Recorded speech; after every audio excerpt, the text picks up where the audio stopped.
Hello everyone, how are you. उम्मीद करती हूँ आप सब मज़े में होंगे, मस्त होंगे एंड स्वस्थ होंगे। आज मैं आपके आगे एक टॉपिक लेके आई हूँ जो बड़ा ही कॉमन है, जिसे कहा जाता है बैक पेन, जिसे कुछ लोग शियाटिका के नाम से भी बोलते हैं। मतलब लोअर बैक पेन क्या होती है, इसके कॉजेज़ क्या हैं, सिम्टम्स क्या है, हम डॉक्टर साहब से पूछने वाले हैं। और हम ये भी पूछने वाले हैं, लास्ट में हम आपको ये भी बताएंगे कि बिना दवाई खाए इसका कैसे ट्रीटमेंट होता है, क्या क्या एक्टिविटीज़ करनी चाहिए। सो डॉक्टर साहब, hello, how are hello, you. How you. Sir आप बताएं हमारे व्यूअर्स को कि लोअर बैक पेन क्या होता है, पीठ का दर्द। जी, जो लो बैक है या लो बैक पेन है, ये एक नॉन स्पेसिफिक डिजीज़ है। ये सबको ही ज़िंदगी में कभी ना कभी ज़रूर होता है और इसमें बहुत सारे ऐसे केसेस होते हैं जिनमें कारण जो है कोई भी मिलता नहीं है। कोई भी पेन जो रिब्स से नीचे से लेके बैक के नीचे तक होती है उसको लो बैक एक में हम इंक्लूड करते हैं। कुछ उसमें से कुछ कॉजेज़ जो हैं न्यूरोलॉजिकल कॉजेज़ हैं, उनको हम हाईलाइट करेंगे। उनमें से दो इम्पॉर्टेंट कॉजेज़ हैं। एक तो है रेडिकुलोपैथी या जिसको हम लोग सियाटिका बोलते हैं, आम भाषा में उसको पंजाबी में लोग री की दर्द बोलते हैं, सियाटिका बोलते हैं। उसमें क्या होता है, दर्द जो स्टार्ट होती है वो टांग में जाती है। दूसरा जो इम्पॉर्टेंट है वो है लंबर के स्टेनोसिस। तो ये दोनों जो न्यूरोलॉजिकल कॉजेज़ हैं लोअर बैक एक के, ये हम अभी डिस्कस करेंगे। वैसे जो लो बैक पेन है उनमें से ज़्यादातर केसेस में कोई भी कारण जो है वो नहीं मिलता। सर पोस्चरल कारण भी होते हैं। जी, पोस्चरल कारण बहुत इंपॉर्टेंट है, खास करके जिन लोगों को थोड़ा झुक के रहना पड़ता है, झुक के काम करना पड़ता है। लेडीज़ हैं जिनको हाउस वर्क करना पड़ता है, उसमें झुकना पड़ता है, उनको जो लो बैक पेन है वो ज़्यादा होती है। इसके अलावा सर्जन्स हैं, डेंटिस्ट हैं जो झुक के काम करते हैं, उनको भी लो बैक पेन जो है ज़्यादा होती है। इसके अलावा जो स्टूडेंट्स हैं जो लेट के पढ़ते हैं या पोस्चर उनका पढ़ते टाइम अच्छा नहीं होता, उनमें भी लो बैक एक जो है वो ज़्यादा होता है। तो सर अब हम बात करेंगे शियाटिका के बारे में, जी, जिसको आप कह रहे हैं कि रेडिकुलोपैथी बोला जाता है। हाँ जी। सर प्लीज़ जी, उसके। न्यूरोलॉजिकल भाषा में उसको हम रेडिकुलोपैथी कहते हैं। उसमें जो पेन है वो आमतौर पे बैक में नहीं होती, हिप में स्टार्ट होती है। हिप के पास से पेन स्टार्ट होती है और नीचे टांग की तरफ जाती है। टांग में जो दर्द होती है वो अंगूठे की तरफ जा सकती है पैर के, या छोटी उंगली की तरफ जा सकती है। ये डिपेंड करता है कौन सा रेडिकल इन्वॉल्व है।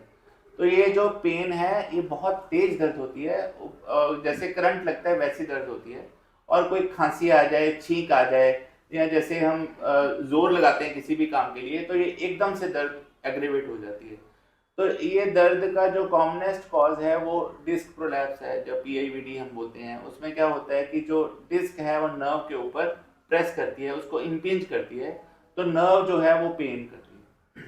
तो सर ये कैसे पता चलता है हमें कि ये डिफरेंस कि वो वाली शियाटिका वाली पेन है, रेडिकुलोपैथी है, या दूसरी जो आपने कहा लंबार स्टेनोसिस है। हाँ, जो लंबर के स्टेनोसिस है उसमें जो पेन है वो एक तो इतनी शार्प नहीं होती, बहुत ज़्यादा नहीं होती।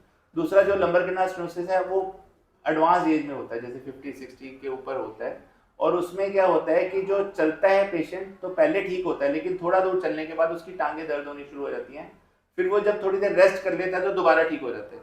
फिर वो थोड़ी देर चलता है तो फिर उसकी टांगें दर्द हो जाती हैं, जो हम इसको मेडिकल भाषा में हम क्लॉडिकेशन बोलते हैं। तो उसके क्लॉडिकेशन का जो सिम्टम है वो लंबर गिनास्टोसिस का पर्टिकुलर सिम्टम है। जो रेडिकुलोपैथी है ये यंग एज में होती है, आमतौर पे जो टीनेजर से स्टार्ट होके और बड़ी एज तक किसी को भी हो सकती है। और जो रेडिकुलोपैथी है इसमें जो दर्द है वो बहुत सीवियर होती है और बहुत तेज होती है। तो सर कुछ इसको पता करने के लिए हम क्या इन्वेस्टिगेशंस करा सकते जी, हैं। सबसे पहले तो मैं ये कहना चाहता हूँ कि जो भी पेशेंट को लो बैक पेन है, सबको एमआरआई की ज़रूरत नहीं होती, सबकी एमआरआई करवाने की ज़रूरत नहीं होती। और ज़्यादातर केसेस में एमआरआई में कुछ भी नहीं मिलता, या उसमें छोटे छोटे दो डिस्क मिल जाएंगे जो आपको लगेगा शायद इसी से है, पर बहुत बार जो पेन है वो उससे होती ही नहीं। तो इसलिए सब केसेस में हमें एमआरआई कराने की ज़रूरत नहीं होती।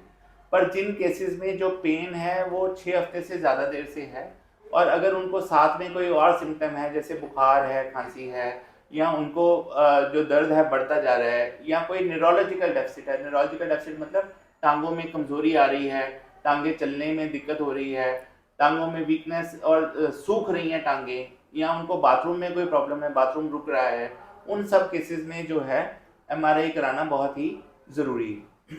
सर तो क्या ट्रीटमेंट प्लान हो सकता है? इन दोनों का ट्रीटमेंट प्लान डिफरेंट होता है? जी, सबसे पहले तो जो लो बैक एक है, बहुत सारे केसेस में 80% केसेस में बिना किसी ट्रीटमेंट के ठीक हो जाती है, थोड़े दिन रहती है, जैसे जैसे टाइम निकलता है बेटर होती जाती है।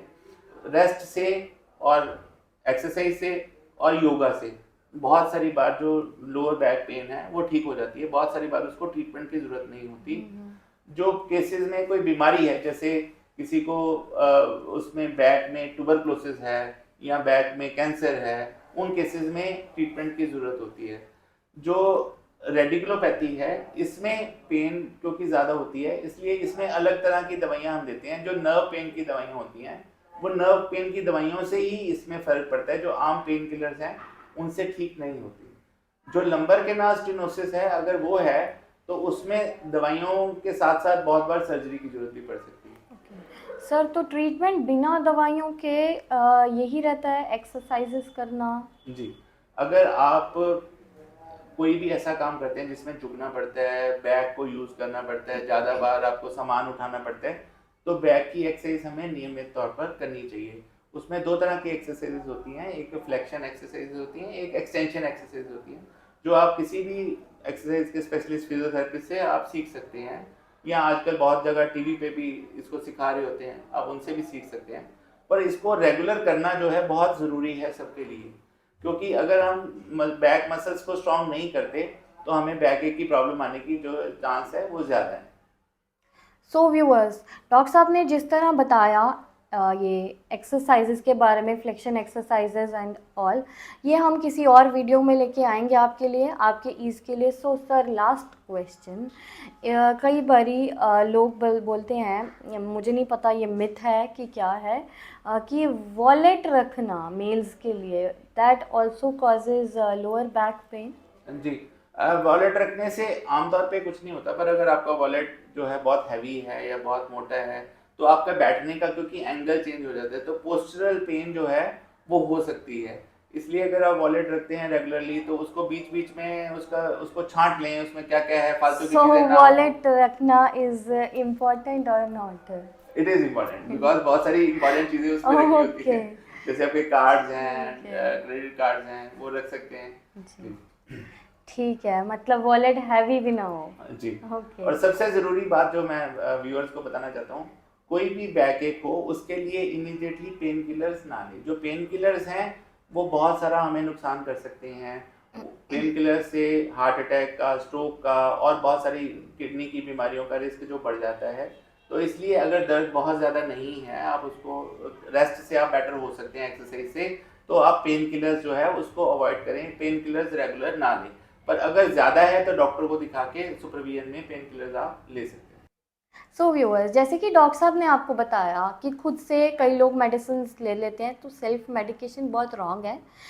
कई बार क्या करते हैं कई लोग, मसल रिलैक्सेंट्स का यूज़ कर लेते हैं without any prescription, and chemist से जाके ले लेते हैं। अगर केमिस्ट पे जाना है तो डॉक्टर्स के पास क्यों आना है?